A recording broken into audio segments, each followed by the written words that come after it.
ഇതെടുക്കുക. ഇതെടുത്ത് കഴിഞ്ഞിട്ട് നമ്മുടെ ഇതിൽ ആഡ് കൊടുക്കുക. ആഡ് കൊടുക്കുമ്പോൾ ഓട്ടോമാറ്റിക്കലി ഇപ്പോൾ 17 കണ്ടല്ലേ കിടക്കുന്നത്. അപ്പോൾ ഇത് വന്നു. ഓക്കെ, ഇനി നമ്മൾ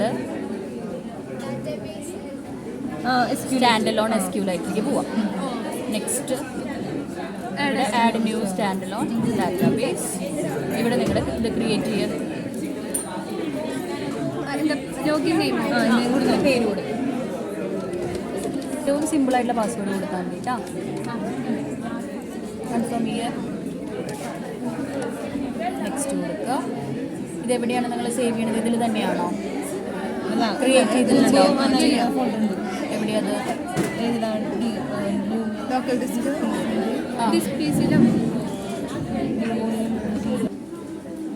ഇത് വന്നില്ലേ? ഇനി നെക്സ്റ്റ് കൊടുക്കുക.